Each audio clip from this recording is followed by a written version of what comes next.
آج مدینہ طیبہ حاضری کا ارادہ ہے۔ یہ ہماری زندگی کے بہت اہم اور خوشگوار دنوں میں سے ایک دن ہے۔ دن گنے جاتے تھے دن جس کے لیے، ایسا دن ہے کہ جس کے لیے ہم دنوں کو گنا کرتے تھے کہ وہ کب وقت آئے گا کہ ہم حضرت محمد مصطفیٰ احمد مجتبی صلی اللہ علیہ وسلم کی خدمت اقدس میں حاضری دیں گے۔ اللہ رب العزت نے اپنی رحمت سے ہمیں یہ دونوں حرم دیکھنے کی توفیق نصیب فرمائی، ایک حرم مکہ اور دوسرا حرم مدینہ۔ دونوں شہر محترم ہیں، ان کا احترام ہے۔ چنانچہ مکہ مکرمہ میں عبادت کریں تو 1,00,000 گنا ثواب۔ اس کو اللہ رب العزت نے کتنی عزت عطا فرمائی۔ نماز پڑھیں، روزہ رکھیں، صدقہ کریں، جو بھی نیکی حرم میں رہ کر کریں گے ہر نیکی کا ثواب 1,00,000 گنا بڑھ جائے گا۔ حرم مکہ اور حرم مدینہ یہ دو ہی تو پوری دنیا میں شہر ہیں جن سے ہر مسلمان کا ایک جذباتی لگاؤ ہوتا ہے، دلی لگاؤ ہوتا ہے۔ بمکہ بینی از توحید نورے، بیسرب از حبیب اللہ ظہورے، کہ مکہ میں تم دیکھو تو تمہیں توحید کا نور نظر آئے گا، اور اگر تم مدینہ میں دیکھو تو تمہیں نبی علیہ الصلوۃ والسلام کا وہاں مقام نظر آئے گا۔ گریند و شہر ایمارا ندیدے، جدیدی گردری دنیا رسیدے۔ ایمان سے اگر تم نے ان دو شہروں کو نہیں دیکھا تو پھر دنیا میں آ کے تم نے بھلا دیکھا ہی کیا ہے۔ ان بابرکت شہروں کو دیکھنے کی اللہ نے ہمیں توفیق عطا فرمائی۔ مکہ مکرمہ میں جلال کی تجلیات غالب ہیں، مدینہ منورہ میں جمال کی تجلیات غالب ہیں۔ جلال سے کیا مراد؟ اللہ رب العزت کی عظمت، اس کی شان و شوکت، اس کی سطوت، اس کی ہیبت، وہ انسان کے دل کے اوپر اثر انداز ہوتی ہے۔ اسی لیے بیت اللہ شریف میں حرم مسجد حرام میں داخل ہونے کے لیے فرمایا اولئک ما کان لہم ان یدخلوها الا خائفین۔ دیکھا، ان کو چاہیے تھا کہ یہ مسجد حرام میں داخل ہوتے اس طرح کہ ان کے دل اللہ کی عظمت سے ڈر رہے ہوتے۔ اور یہ نارمل بات ہے کہ انسان کسی بادشاہ کے دربار میں جائے تو اس کا روب ہوتا ہے، دبدبا ہوتا ہے، انسان کے اوپر اس کے اثرات ہوتے ہیں۔ یہ تو اللہ رب العزت کا دربار ہے، یہ تو اس کا گھر ہے، تو یقیناً مسجد میں داخل ہوتے ہوئے انسان کے اوپر عظمت الہی کا غلبہ ہونا چاہیے۔ سیدنا علی رضی اللہ تعالیٰ عنہ جب مسجد میں داخل ہوتے تو ان کا رنگ پیلا ہو جاتا ہے۔ پوچھنے والے نے کہا کہ حضرت، بڑی بڑی جنگوں میں ہم نے آپ کو کبھی فضل ہوتے نہیں دیکھا، اتنے بہادر، اور مسجد میں داخل ہوتے ہوئے آپ کے چہرے پہ بہت زیادہ گھبراہٹ ہوتی ہے۔ تو پوچھنے والے سے فرمایا کہ تجھے معلوم ہے میں کس شہنشاہ کے دربار میں داخل ہو رہا ہوتا ہوں؟ لیکن مدینہ منورہ میں چونکہ محبوب خدا صلی اللہ علیہ وسلم کا گھر ہے، ڈیرا ہے، وہاں پر جمال کی تجلیات غالب، محبوبیت کا عنصر غالب ہے۔ ان تجلیات کے اثرات آپ ماحول میں بھی دیکھ سکتے ہیں۔ چنانچہ مکہ مکرمہ میں آپ دکانوں پہ کوئی چیز لینے جائیں، آپ ان سے ریٹ کی دوسری تیسری بات کریں، وہ یلا کہہ دیں گے۔ اور مدینہ منورہ میں آپ جائیں تو وہ آپ سے بات کرتے ہوئے ان کی باتوں میں بھی مٹھاس ہوگی، لہجے میں بھی مٹھاس ہوگی۔ تو ان کے اثرات وہاں کے رہنے والوں کی زندگیوں میں بھی نظر آتے ہیں۔ تاہم یہ دونوں شہر شہر نبی ہیں. یہ دونوں شہر کیا ہیں؟ دونوں شہر کیا ہیں؟ شہر نبی ہیں. اس لیے کہ مکہ مکرمہ نبی علیہ السلام کا مولد ہے، ولادت کی جگہ، اور مدینہ منورہ نبی علیہ السلام کا مسکن ہے. یہ مولد نبی، وہ مسکن نبی. ادھر سے دین کی ابتدا ہوئی، وہاں پہ دین کی انتہا ہوئی. مکہ میں نبی علیہ السلام کے اجداد مدفون ہیں، مدینہ نبی علیہ السلام کے اہل بیت مدفون ہیں. یہ خدا کا گھر کہلایا، وہ نبی علیہ السلام کا گھر کہلایا. اس شہر کو اللہ نے اپنے خلیل کے ہاتھوں سے بسا دیا، اس شہر کو اللہ نے اپنے محبوب کے ہاتھوں سے بسا دیا. تو دونوں شہر شہر نبی. یہ بابرکت شہر تجلیات والے شہر ہے. ان شہروں میں ایک دن کا قیام، ایک رات کا قیام کسی کو نصیب ہو جائے تو وہ یقیناً بڑا ہی خوش نصیب انسان. اللہ رب العزت اپنی رحمت، اپنی توفیق سے اس نے ہمیں ان دونوں جگہوں پر حاضری کی توفیق عطا فرمائی. چنانچہ ہم نے یہاں پر کچھ وقت گزارا. کچھ ایسے لوگ تھے جنہوں نے جی بھر کے عبادت کی، اور کچھ ہم جیسے ایسے کمزور تھے کہ جنہوں نے کچھ عبادت تو کی اور بقیہ کی حسرت دل میں رہی. تاہم وقت کسی کی انتظار نہیں کرتا، دن اور رات آتے اور گزرتے چلے جاتے ہیں. آج وہ وقت آ گیا کہ ہمیں پھر سفر کی روانگی ہے، لیکن ہم ایک ایسے شہر کی طرف جا رہے ہیں جس کو مدینہ منورہ کہا جاتا ہے، مدینہ طیبہ کہا جاتا ہے، وہ بھی حرم. جس گنبد خضراء کا تصور ہم اپنی آنکھوں سے کیا کرتے تھے، اور اپنے تصور کی آنکھ سے جسے دیکھا کرتے تھے، اللہ کی رحمت اور توفیق سے آج اس منظر کو ہم اپنی ظاہر کی آنکھوں سے دیکھیں گے. تو یقیناً یہ ہماری زندگی کا بڑا پرائم وقت ہے. نبی علیہ السلام نے ارشاد فرمایا کہ 5 غنیمتیں ہیں، ان کی قدر کر لو.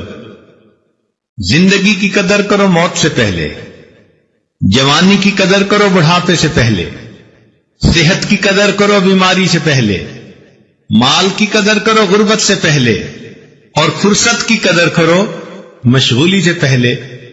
آج ہم وہ لوگ ہیں جن کے پاس یہ 5 نعمتیں ایک وقت میں موجود ہیں. زندگی بھی موجود، جوانی بھی موجود، صحت بھی موجود، مال بھی موجود، فرصت بھی موجود. تو یہ ہماری زندگی کا پرائم وقت ہے. سوچیں کہ ہمیں کس قدر اس کی جو ہے وہ قدر و قیمت کا احساس ہونا چاہیے، اس کو اویل کرنا چاہیے. زندگی کے اہم ترین وقتوں میں سے یہ وقت ہے. ہمارے اکابر ان جگہوں کی حاضری کے لیے تڑپا کرتے تھے، بلکہ سالوں دعائیں مانگتے تھے، اور سالوں دعائیں مانگنے کے بعد پھر جا کر کہیں ان کو یہ توفیق مل جایا کرتی تھی جو اللہ رب العزت نے ہمیں اب عطا فرما دی. تو بھائی کوئی میرا بھی ساتھ دے اور میرے ساتھ مل کر چلے. الحمدللہ آج ہم ایک گروپ اور جماعت کی حیثیت سے وہاں جائیں گے، اور ہماری مثال تو ایسی ہے کہنے والے کی کہ جیسے علامہ اقبال نے لکھا، بئی پیری رہے یسرب گرفتم. اس بڑھاپے میں نے مدینہ کی راہ کو اختیار کیا، نواخاں از سرور عاشقانہ،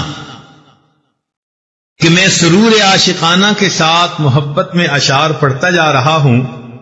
جو عام مرغے کے در صحرا سرے شام، کو شاید پر بفکر آشیانہ. میری مثال اس پرندے کی مانند ہے کہ صحرا میں جو سرے شام اپنے پر پھیلا کر اپنے گھونسلے کو ڈھونڈنے کے لیے منتظر ہوا کرتا ہے. تو بڑھاپے میں تو انسان یہی ہے، یہ آشیانہ ہے ہم سب کا، اور اس آشیانے کی تلاش میں آج ہم وہاں جا رہے ہیں اللہ رب العزت سے یہ مدد مانگتے ہوئے کہ اللہ رب العزت ہمیں اس جگہ ہماری حاضری کو قبول فرمائے. چنانچہ حضرت پیر مہر علی شاہ صاحب رحمۃ اللہ علیہ نے جب سفر کیا حرمین کا تو انہوں نے پنجابی زبان میں ایک عجیب نعت لکھی. فرماتے ہیں اج سکھ متران دی ودھیری ہے کیوں دلڑی اداس گھنیری ہے. یعنی آج مجھے اپنے محبوب سے ملنے کی جو چاہت ہے وہ بہت زیادہ بڑھ گئی ہے. کیوں دلڑی اداس گھنیری ہے، کیوں میرا دل آج زیادہ اداس ہے. لوں لوں وچ شوق چنگیری ہے اج نینا نے لائیاں کیوں جھڑیاں. میرے انگ انگ کے اندر آج بہت شوق اچھا ہے، آخر میری آنکھوں نے آج کیوں آنسوؤں کی جھڑیاں لگا لی. فرماتے ہیں سبحان اللہ ما اجمل کا ما اکمل کا ما احسن کا، کہ سبحان اللہ، اللہ تو پاک ہے، تو نے اس نبی علیہ السلام کو کیسے پیدا کیا، اس کی کیا حسن ہے، کیا کمال ہے، کیا شان ہے. کتھے مہر علی کتھے تیری ثنا، گستاخ کھیاں کتھے جا لڑیاں. اے مہر علی تو کہاں اور تیری ثنا کہاں، اور تیری گستاخ آنکھوں نے کہاں جا کے دل لگایا. کہاں تو اور کہاں وہ محبوب خدا، ان کی شان اقدس. اس صورت نو میں جان آکھاں، جان آکھاں تے جانے جہان آکھاں، سچ آکھاں تے رب دی شان آکھاں، جس شان تو شانہ سب بنیاں. تو بہرحال ہمارے اکابر نے اپنے جذبات کو الفاظ کے موتیوں میں پرویا. چنانچہ حضرت خواجہ غلام فرید رحمۃ اللہ علیہ نے تو بہت ہی عجیب بات فرمائی. فرماتے ہیں ات میں مٹھڑی نت جان بلب، ات خوش وسدا وچ ملک عرب. ات دکڑے دھوڑے کھاندڑیاں، تیرے نام تو مفت وکاندڑیاں. ات دکڑے دھوڑے کھاندڑیاں، تیرے نام تو مفت وکاندڑیاں. تیری باندیاں دی میں باندڑی ہاں، تیرے دردیاں کتیاں نال ادب. ات میں مٹھڑی نت جان بلب، ات خوش وسدا وچ ملک عرب. حضرت مولانا قاسم نانوتوی رحمۃ اللہ علیہ، ان کو مدینہ طیبہ سے بہت محبت تھی. اتنی محبت تھی کہ انہوں نے نبی علیہ الصلوۃ والسلام کی شان میں ایک منقبت لکھی بہت عجیب. اس منقبت میں لکھتے ہیں امیدیں لاکھوں ہیں لیکن بڑی امید ہے یہ، کہ ہو سگان مدینہ میں نام میرا شمار. کہ دل میں بڑی امیدیں ہوتی ہیں بندے کے کہ یوں بخشش ہوگی، مغفرت ہوگی، یہ سبب بنے گا، وہ سبب بنے گا. مگر میرے دل میں جو سب سے بڑی امید ہے وہ کیا؟ امیدیں لاکھوں ہیں لیکن بڑی امید ہے یہ، کہ ہو سگان مدینہ میں نام میرا شمار. کہ مدینہ کے کتوں میں میرا نام بھی شامل کر لیا جائے. جیوں تو ساتھ سگانے حرم کے تیرے پھروں، مروں تو کھائے مدینہ کے مجھ کو مرغو ماں. جیوں تو میں ان کے ساتھ پھروں اور مروں تو مدینہ ہی کے کیڑے مکوڑے ہی میری لاش کو کھا جائے. اندازہ لگائیں کہ ان لوگوں کو کتنی محبت تھی. چنانچہ جب ان کا قافلہ بیر علی پہ پہنچا، یہ شہر سے تھوڑا باہر، اب یار علی ایک جگہ ہے جہاں کنویں تھے، حضرت اللہ عنہ کی کچھ جگہ بھی تھی، وہاں سے اس وقت مدینہ طیبہ دور سے نظر آتا تھا. تو انہوں نے اپنے جوتے وہاں اتار دیے. بہت نرم و نازک بدن تھا، کسی نے کہا کہ حضرت نیچے پتھر ہیں، ننگے پاؤں چلیں گے تو یہ آپ کے پاؤں کو زخمی کر دیں گے. تو فرمانے لگے کہ میں اس لیے جوتے نہیں پہن رہا، ممکن ہے کسی زمانے میں میرے محبوب اس طرف تشریف لائے ہوں تو آپ کے قدموں کے نشان پر میرا جوتے والا پاؤں نہ پڑ جائے. چنانچہ ایک مرتبہ مدینہ طیبہ حاضری ہوئی تو روضہ انور نظر آیا، تو روضہ انور کو دیکھتے ہوئے یہ شعر پڑھے: سلامت رہے تیرے روضے کا منظر، سلامت رہے تیرے روضے کا منظر، چمکتی رہے تیرے روضے کی جالی، ہمیں بھی عطا ہو وہ شوق ابوذر، ہمیں بھی عطا ہو وہ روح بلالی. دیکھو کیا دعائیں مانگتے تھے کہ اس جگہ پر حاضری کا مقصد یہ ہے کہ ہمیں وہ شوق ابوذر مل جائے اور وہ روح بلالی ہمیں بھی نصیب ہو جائے. چنانچہ مواجہ شریف حاضری ہوئی. جب سلام پڑھ کے باہر نکلے تو لوگوں نے دیکھا کہ چہرہ بڑا منور تھا. تو کسی نے پوچھا کہ حضرت آج تو چہرے پہ بڑا نور ہے. تو مسکرا کے شعر پڑھ دیا. فرمانے لگے میرے آقا کا مجھ پر تو ایسا کرم تھا، میرے آقا کا مجھ پر تو ایسا کرم تھا، بھر دیا میرا دامن پھیلانے سے پہلے.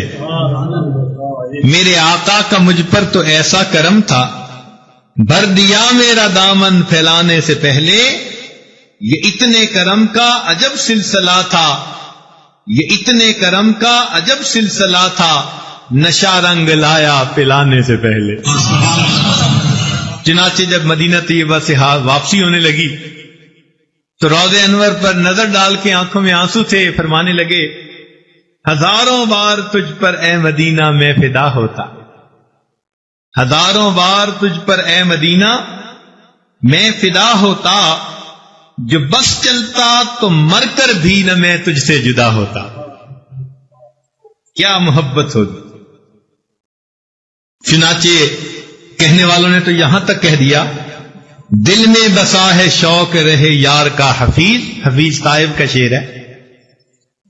دل میں بسا ہے شوق رہے یار کا حفیظ، جائیں گے سر کے بل جو کبھی وہاں طلب ہوئے. اگر کبھی وہاں سے حاضری کا حکم ہوا تو ہم تو اپنے سر کے بل چل کے وہاں جائیں گے.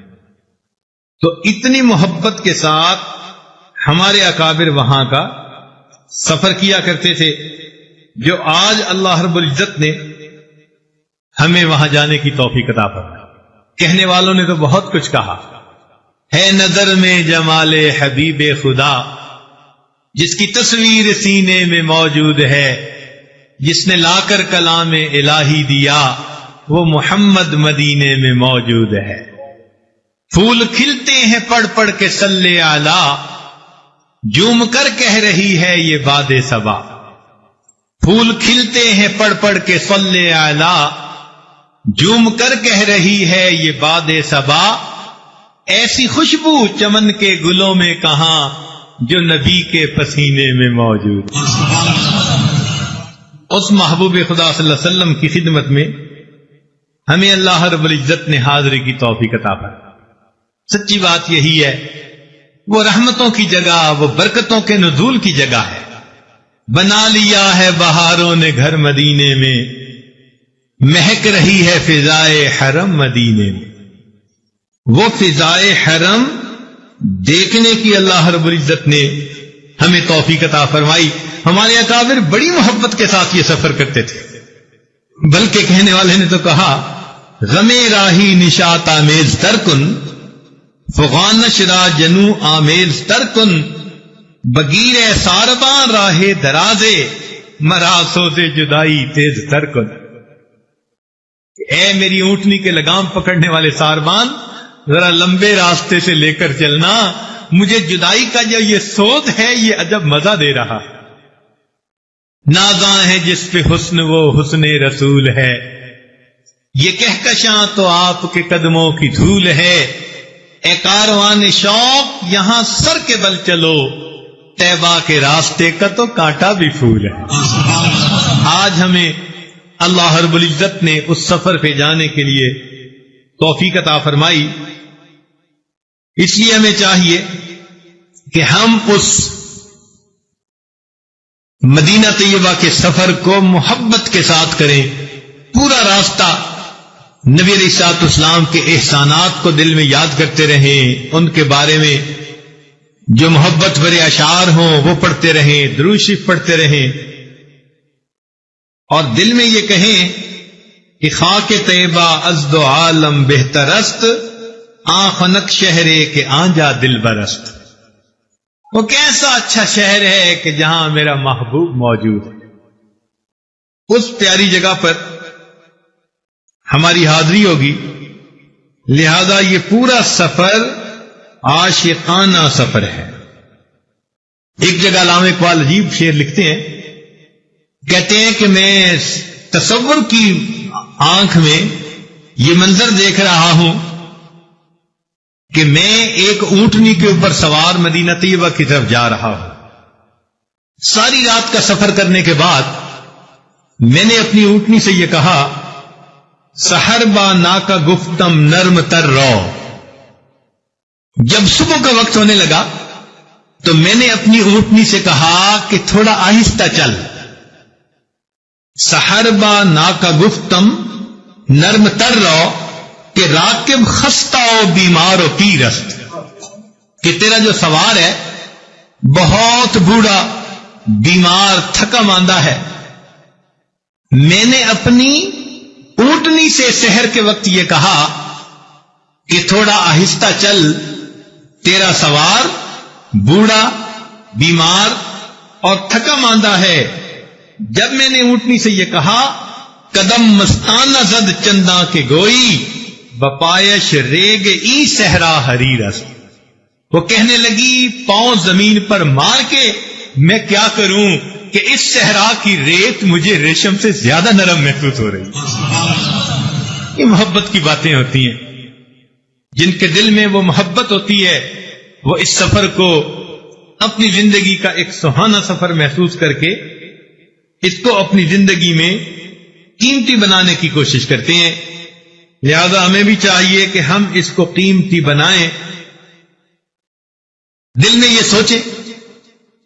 نبی علیہ الصلوۃ والسلام کی خدمت میں حاضری ہے۔ کسی نے عجیب شعر لکھا، تیرا جب سامنا ہوگا تڑپ اٹھے گا دل میرا۔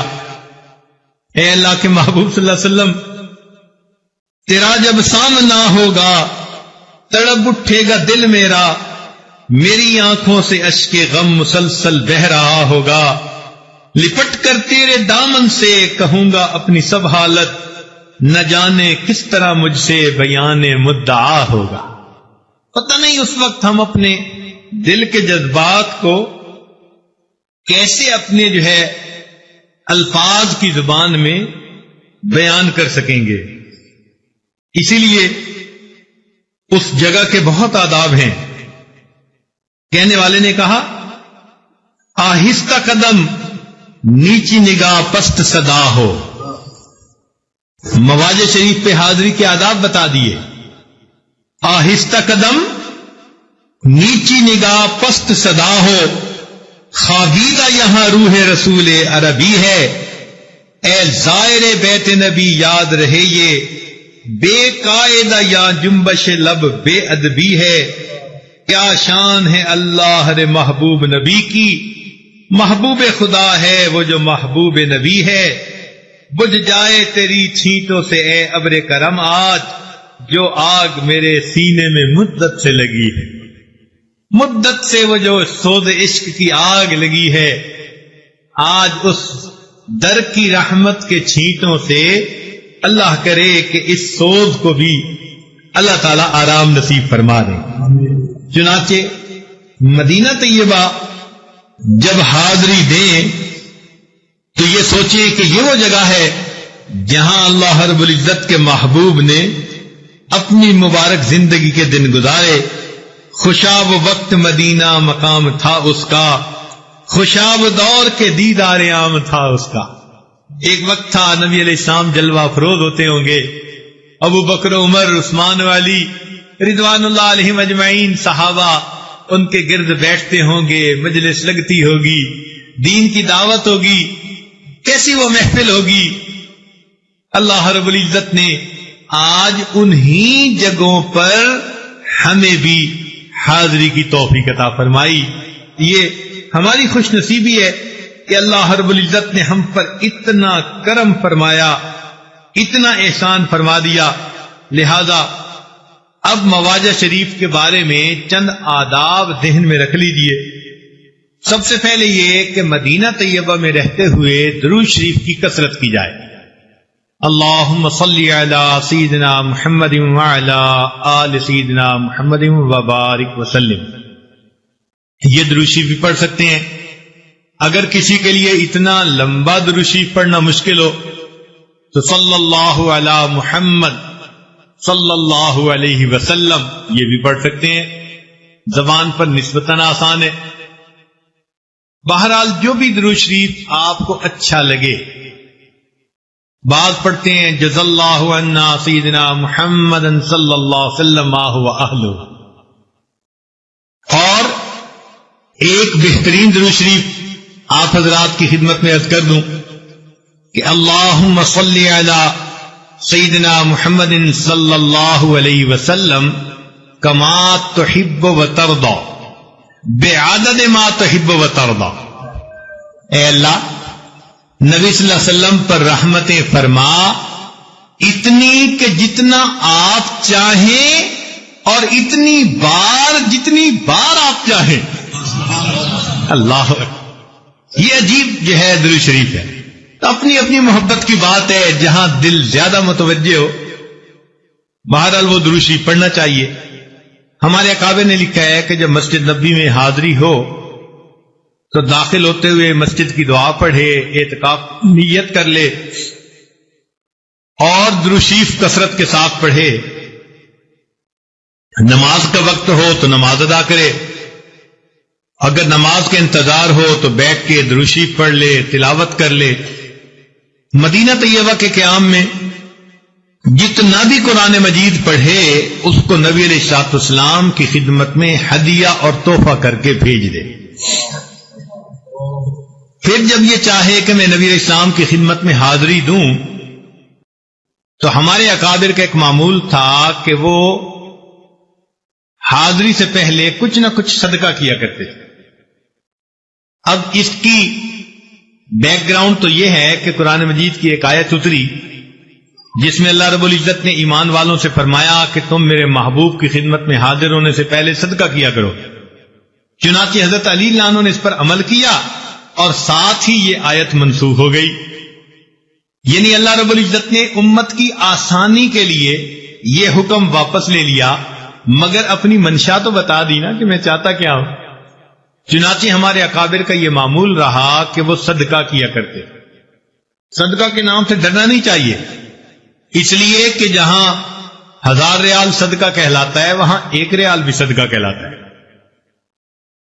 تعداد کی بات نہیں ہوتی، فلوس کی بات نہیں ہوتی، اللہ رب العزت کے ہاں خلوص کی بات ہوتی ہے۔ جتنے اخلاص سے کوئی دے گا اللہ کے ہاں قبول ہوگا۔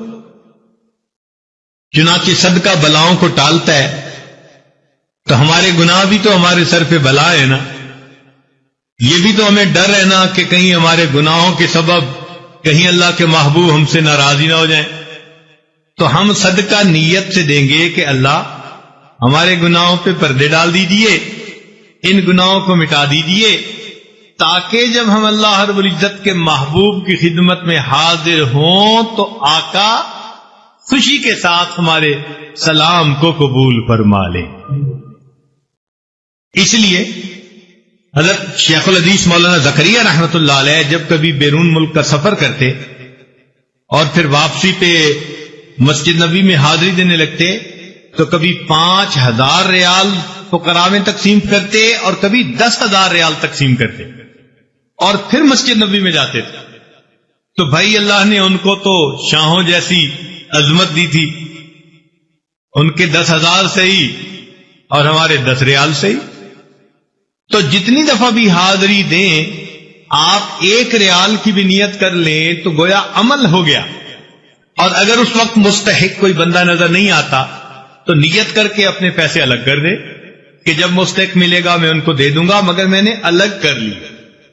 تو صدقہ کرنا حاضری سے پہلے یہ ایک فائدے مند عمل ہوگا.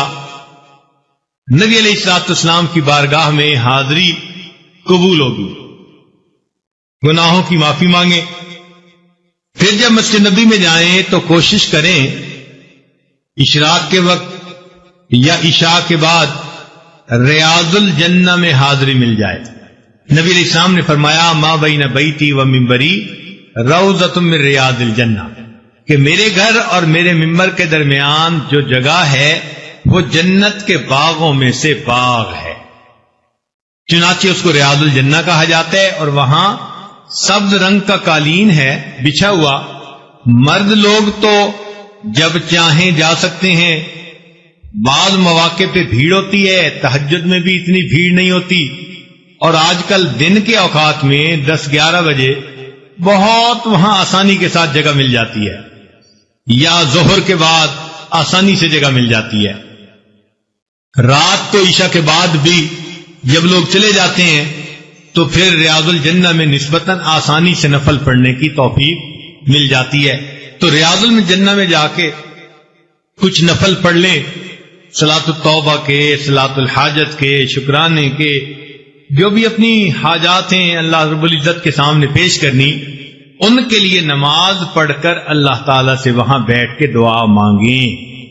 یہ ذہن میں رکھتے ہوئے کہ یہ ریاض الجنہ وہ جگہ ہے جہاں نبی علیہ الصلوۃ والسلام نماز پڑھاتے تھے اور اکابر صحابہ آپ کے پیچھے کھڑے ہو کر نماز پڑھا کرتے. وہاں ہر جگہ پر، ہر انچ پر کسی نہ کسی صحابی کی پیشانی لگی ہوگی. ہر انچ اس جگہ کے اوپر کسی نہ کسی صحابی کی پیشانی ضرور لگی ہوگی. آج اس جگہ پر اللہ نے ہمیں بھی حاضری کی توفیق عطا فرمائی. تو جہاں اور بہت ساری دعا مانگے، وہاں ایک دعا یہ بھی مانگنا نہ بھولیں، اے اللہ، آپ کے محبوب صلی اللہ علیہ وسلم نے اس کو جنت کا ٹکڑا کہا، اور آپ نے مجھے زندگی میں یہاں پہنچنے کی توفیق عطا فرمائی. جب آپ نے دنیا کی جنت میں پہنچا دیا تو اللہ مجھے آخرت کی جنت سے محروم نہ فرمانا. اور ویسے بھی اللہ کا وعدہ ہے کہ جو جنت میں جائے گا ایک مرتبہ تو اس کو نکالا نہیں جائے گا. تو جب اللہ نے ایک دفعہ وہاں پہنچا دیا، اے اللہ اب آخرت میں ہمیں محروم نہ فرمانا، ہمیں جنتی میں جگہ عطا فرما. تو یہ بھی ایک دعا ضرور مانگیے گا. پھر اس کے بعد نبی علیہ الصلوۃ والسلام کی خدمت میں سلام کے لیے حاضر ہونا. یہ وہ جگہ جہاں نبی علیہ السلام کا چہرہ انور ہے. آپ صلی اللہ علیہ وسلم لیٹے ہوئے ہیں اور آپ کا چہرہ قبلہ کی طرف ہے، تو ہم درمیان میں سے گزرتے ہیں اس طرح کہ آپ کے چہرے انور کے سامنے حاضر ہوتے ہیں. اس جگہ کو مواجہ شریف کہتے ہیں کہ گویا چہرے انور کے سامنے آپ حاضر ہو رہے ہیں. اب وہاں پر جاتے ہوئے بہت ادب کا خیال رکھیں. ادب گاہست زیر آسماں از عرش نازک تر. ادب گاہست زیر آسماں از عرش نازک تر، نفس گم کردمی آیت جنید بایزیدی جا. وہ فرماتے ہیں کہ یہ عرش کے نیچے ایسی ادب گاہ ہے جو عرش سے بھی نازک تر ہے. یہاں آ کر جنید اور بایزید کا بھی سانس بند ہونے لگتا ہے ادب کی وجہ سے. اس جگہ پر ہم حاضری کے لیے جائیں گے. حضرت مولانا یوسف بن نوری رحمۃ اللہ علیہ فرمایا کرتے تھے کہ میری نظر میں تو پوری مسجد نبی ہی مواجہ شریف ہے. وہ فرماتے تھے پوری مسجد نبی میں اس طرح وقت گزارو جیسے نبی علیہ السلام کے بالکل سامنے بیٹھا ہوں. وہ تو یوں فرماتے تھے. اس لیے وہ کئی نمازوں میں جہاں نماز پڑھتے وہیں کھڑے ہو کر دروشی پڑھ کے وہاں سے واپس آ جاتے تھے. البتہ کبھی کبھی آگے بھی تشریف لے جاتے تھے. ہمارے اکابر کا معمول یہ رہا کہ باقی نمازوں میں تو جہاں نماز پڑھی واپسی ہونے تو وہیں کھڑے ہو کے درود پڑھ لیا نبی السلام کی خدمت میں اور واپس آ گئے. لیکن کوشش کرتے ہیں کہ صبح اور شام آگے مواجہ شریف جا کر نبی علیہ السلام کی خدمت میں سلام پیش کر سکیں. تو صبح و شام وہاں جا کر سلام پیش کرنے کی کوشش کرنی چاہیے. مواجہ شریف پر جب حاضری ہو تو کم از کم 70 مرتبہ درود شریف پڑھنے کے بعد پھر وہاں حاضری دے. 70 مرتبہ درود شریف پڑھنے، اگر زیادہ پڑھ لے تو اور بہتر ہے. وہاں حاضری دے اور وہاں جا کر نبی علیہ السلام کی خدمت میں سلام پڑھے. اب حدیث پاک میں آتا ہے، نبی علیہ السلام نے ارشاد فرمایا کہ جو شخص دور سے بیٹھ کر درود شریف پڑھتا ہے تو فرشتے اسے مجھ تک پہنچاتے ہیں، اور جو میرے قریب آ کر پڑھتا ہے تو اسے میں خود سنتا ہوں. تو جب نبی علیہ الصلوۃ والسلام خود سنتے ہیں وہاں پر درود شریف، تو پھر کتنے ادب کے ساتھ ہمیں وہاں پر اللہ کے محبوب صلی اللہ علیہ وسلم کی خدمت میں سلام عرض کرنا چاہیے. چنانچہ کتابوں میں وہ لکھا ہوا بھی ہے کہ سلام کیسے پڑھنا ہے. اس جگہ پر چونکہ حاضر ہیں محفل میں، الصلاۃ والسلام علیک سیدی یا رسول اللہ، ان الفاظ میں بھی اگر چاہیں تو ہم درود شریف پڑھ سکتے ہیں. درود شریف پڑھیں، سلام عرض کریں، پھر اس کے بعد اللہ تعالیٰ سے دعائیں مانگیں. اور دعائیں مانگتے ہوئے ذرا چند باتوں کا خیال رکھیں. ایک تو یہ کہ اللہ رب العزت نے قرآن مجید میں ارشاد فرمایا، وَلَوْ أَنَّهُمْ إِذ ظَّلَمُوا أَنفُسَهُمْ جَاءُوكَ، اگر ان لوگوں نے اپنی جانوں پر ظلم کیے تھے تو ان کو چاہیے تھا کہ یہ آپ کے پاس حاضر ہوتے، فاستغفر اللہ، اللہ کے سامنے استغفار کرتے، واستغفر لهم الرسول، اور اللہ کے رسول صلی اللہ علیہ وسلم بھی ان کے لیے استغفار کرتے، لوجد اللہ توابا الرحیما، یہ اللہ کو توبہ قبول کرنے والا اور رحمت کرنے والا پا لیتے. چنانچہ ہم اگر حاضری دیں گے تو اللہ کے نبی تو اب بھی نبی ہیں. ہم جب وہاں جا کر اپنے گناہوں پر استغفار کریں گے، ہم اللہ کی ذات سے امید کرتے ہیں کہ ہمارے اس استغفار کی بنا پر اللہ کے محبوب بھی قیامت کے دن ہماری شفاعت فرمائیں گے، اور اس پر اللہ تعالی ہماری بخشش فرما دیں گے. تو یہ بھی ذہن میں رکھیے. ایک بات اور بھی کہ جب نبی علیہ الصلوۃ والسلام بندے کا سلام وہاں پر سنتے ہیں، اب یہاں پر ایک اور مسئلہ واضح ہو گیا. ہمارے استاد مولانا محمد اشرف شاد دامت برکاتہم فرماتے ہیں کہ بندے کو چاہیے کہ جب سلام پڑھ کے فارغ ہو جائے، دعائیں مانگے، تو پھر اپنے دل میں نیت کر لے کلمہ پڑھنے کی، اور ذرا مناسب آواز کے ساتھ کلمہ پڑھے، اشہد ان لا الہ الا اللہ واشہد ان محمد رسول اللہ.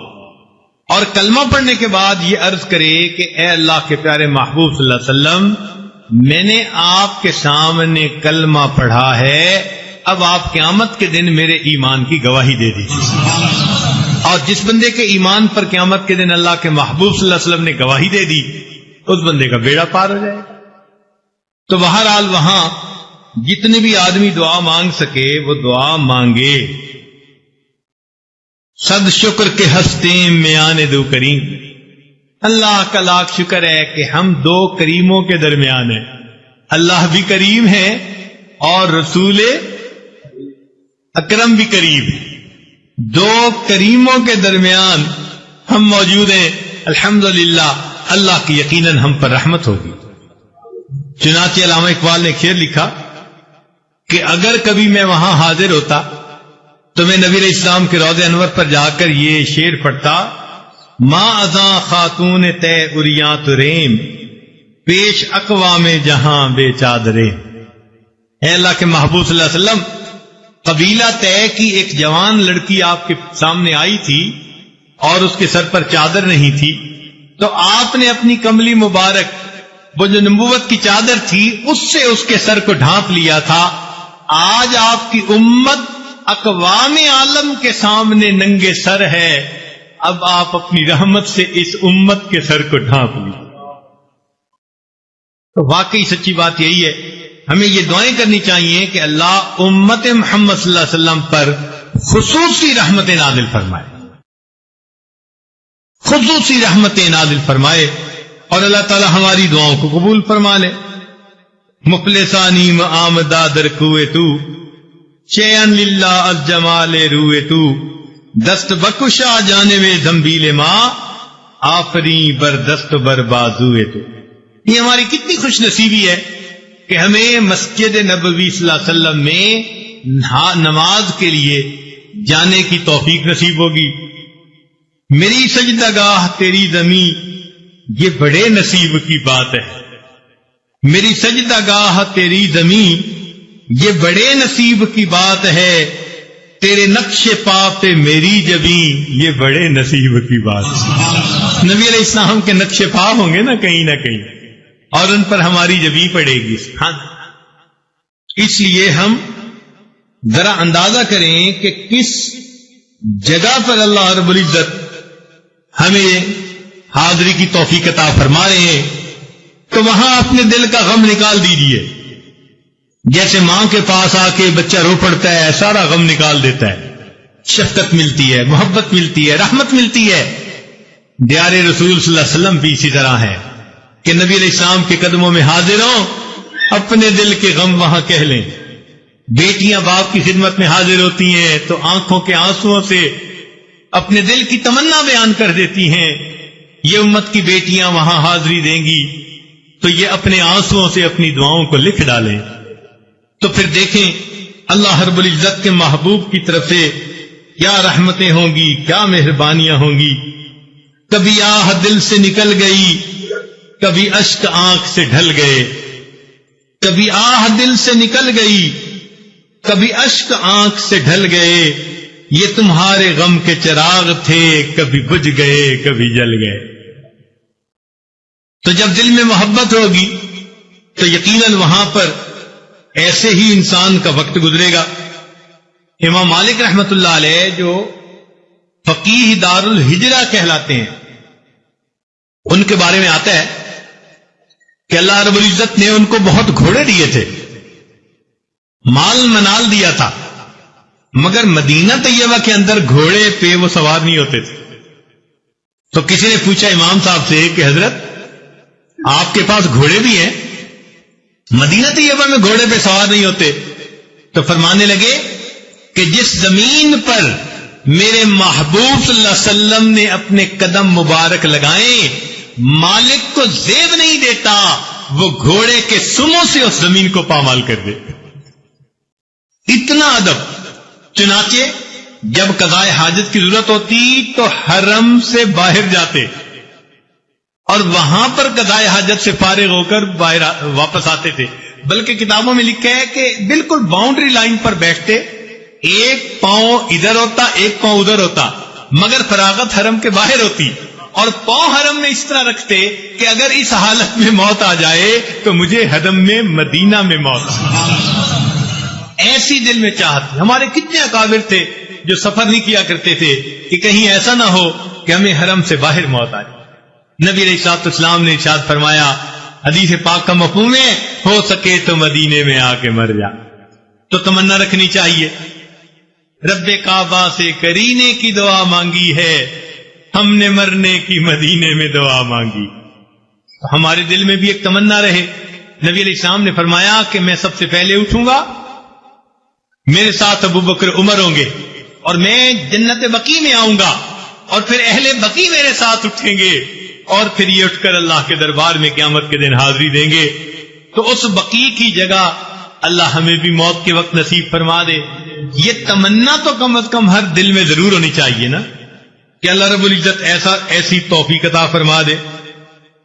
مدینہ طیبہ میں اگر کوئی آدمی کھانے کی دعوت کی دے تو ہمارے حضرت رحمت اللہ علیہ فرمایا کرتے تھے کہ اس کا انکار نہیں کرنا چاہیے, بلکہ یوں سوچنا چاہیے کہ یہ دعوت نبی علیہ الصلوۃ والسلام کی طرف سے ہماری ہو رہی ہے. اس شہر میں جو دعوتیں ہو رہی ہیں گویا نبی علیہ الصلوۃ والسلام کی طرف سے ہو رہی ہیں. کرنے والا تو وہ بندہ ہے, مگر اس کے دل میں خیال تو اللہ ڈال رہا ہے نا. تو اللہ تعالیٰ اپنے محبوب کے شہر میں آنے والے مہمانوں کی مہمان نوازی اس طرح فرماتے ہیں. تو فرماتے تھے کہ انکار نہیں کرنا چاہیے. ہاں اگر کوئی شرعی عذر ہو, نماز قضا ہونے کا ڈر ہو یا مسجد نبوی کی نماز نہ مل سکتی ہو، کوئی ایسا مسئلہ ہو تو پھر بے شک انسان انکار کر دے، وگرنہ حتی الوسع انکار نہیں کرنا چاہیے۔ اور یہ بھی ذہن میں رکھیں کہ مدینہ طیبہ کی کسی بھی بات کے اوپر اعتراض نہیں کرنا چاہیے۔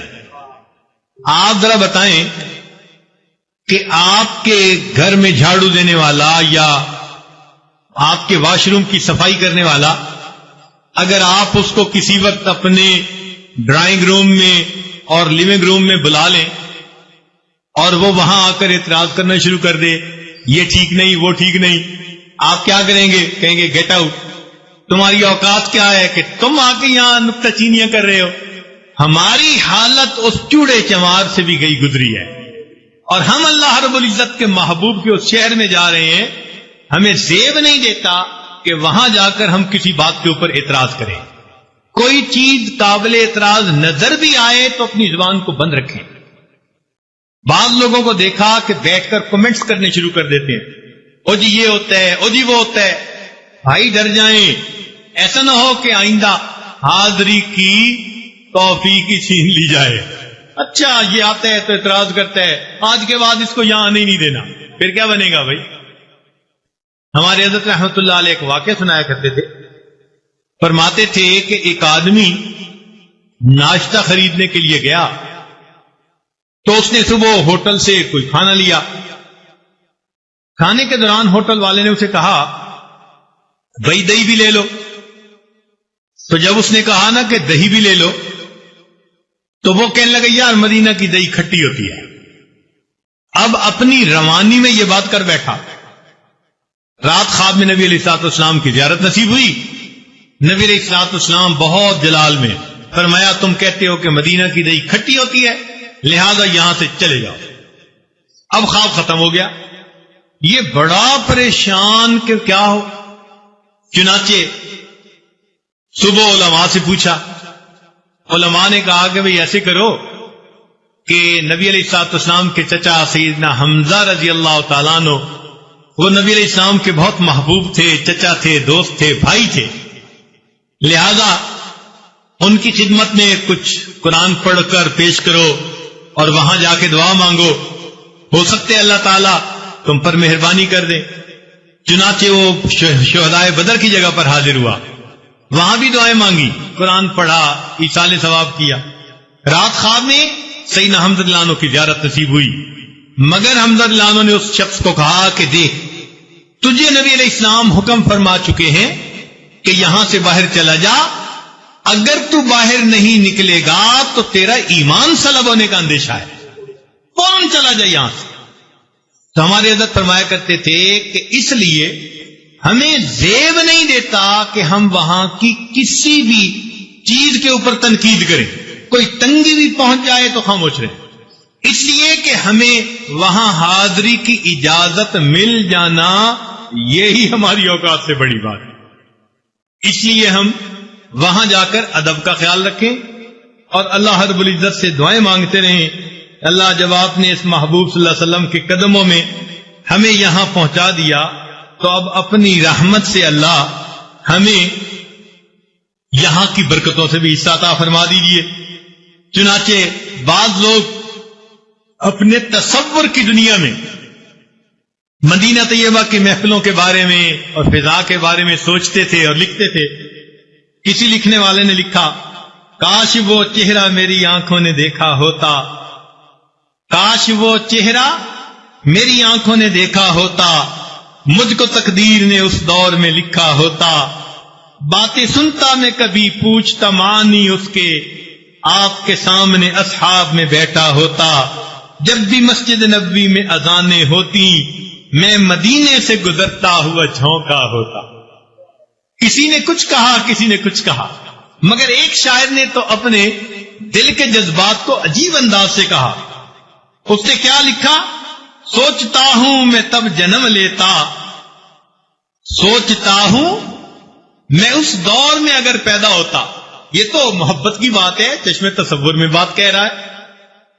سوچتا ہوں میں تب جنم لیتا، جانے پھر کیا سے کیا ہوا ہوتا، چاند ہوتا تیرے زمانے کا، حکم تیرے سے میں بٹا ہوتا، چاند ہوتا تیرے زمانے کا، حکم تیرے سے میں بٹا ہوتا، پانی ہوتا وہاں کے چشموں کا، تیرے قدموں پہ بہہ گیا ہوتا، پانی ہوتا وہاں کے چشموں کا، تیرے قدموں پہ بہہ گیا ہوتا، ٹکڑا ہوتا میں ایک بادل کا، ساتھ تیرے میں گھومتا ہوتا، جہاں لگے محبوب آپ جاتے میں بادل کا ٹکڑا بن کر آپ کے ساتھ ساتھ وہاں پر جاتا، ٹکڑا ہوتا میں ایک بادل کا، ساتھ تیرے میں گھومتا ہوتا، پیڑ ہوتا کھجور کا کوئی جس کا پھل تو نے کھا لیا ہوتا، پیڑ ہوتا کھجور کا کوئی جس کا پھل تو نے کھا لیا ہوتا، تیرے حجرے کے آس پاس کہیں، تیرے حجرے کے آس پاس کہیں میں کوئی کچا راستہ ہوتا، تیرے حجرے کے آس پاس کہیں میں کوئی کچا راستہ ہوتا، خاک ہوتا میں تیری گلیوں کی، تیرے قدموں کو چومتا ہوتا، آپ چلتے میں خاک بن کے آپ کے پاؤں کو بوسہ دے رہا ہوں۔ اللہ رب العزت ہمیں بھی اس محبت کے ساتھ یہ سفر کرنے کی توفیق عطا فرمائے، اور اللہ تعالی ہمیں دیار محبوب کی اس حاضری کے بعد بقریت واپس اسی جگہ حاضری کی توفیق عطا فرمائے۔ وآخر دعوانا ان الحمد للہ رب العالمین۔ سبحان ربی العلی الوہاب، اللہم صلی علی سیدنا محمد وعلی آل سیدنا محمد وبارک وسلم۔ ربنا ظلمنا انفسنا وان لم تغفر لنا وترحمنا لنکونن من الخاسرین۔ اے مالک، ہم آپ کے عاجز مسکین بندے ہیں، ہمارے گناہوں کو معاف فرما، خطاؤں سے درگزر فرما، عیبوں کی پردہ پوشی فرما۔ اللہ ہماری مکہ مکرمہ کی اس حاضری کو قبول فرما۔ اے اللہ ہماری امیدوں سے بڑھ کر ہمیں اجر اور بدلہ نصیب فرما، ہماری خطاؤں سے درگزر فرما، ہمارے قصوروں کو معاف فرما۔ میرے مولا، مدینہ طیبہ حاضری کا ارادہ ہے، اللہ خیر و عافیت کے ساتھ وہاں حاضر ہونے کی توفیق عطا فرما، اس محبوب کے در پر ادب کے ساتھ وقت گزارنے کی توفیق عطا فرما، جی بھر کر وہاں عبادت کرنے کی توفیق نصیب فرما۔ اے اللہ، دن رات کے اوقات میں رحمتیں برکتیں لوٹنے کی توفیق نصیب فرما، اور اے اللہ اپنی رحمت سے ہمیں نبی علیہ الصلوۃ والسلام کی ایک ایک سنت پر محبت کے ساتھ عمل کی توفیق عطا فرما۔ اللہ ہمیں شرک سے محفوظ فرما، بدعات سے محفوظ فرما، رسومات سے محفوظ فرما۔ اے اللہ ہمارے ظاہر کو اپنے محبوب کی پیاری سنتوں سے سجا، اور ہمارے باطن کو اپنی معرفت سے منور فرما۔ ہمارے اکابر نے جس محبت کے ساتھ یہ سفر کیا، اللہ ہمیں بھی یہ سفر ویسا کرنے کی توفیق عطا فرما۔ صلی اللہ تعالی علی حبیبہ سیدنا محمد وآلہ واصحابہ اجمعین برحمتک یا ارحم الراحمین۔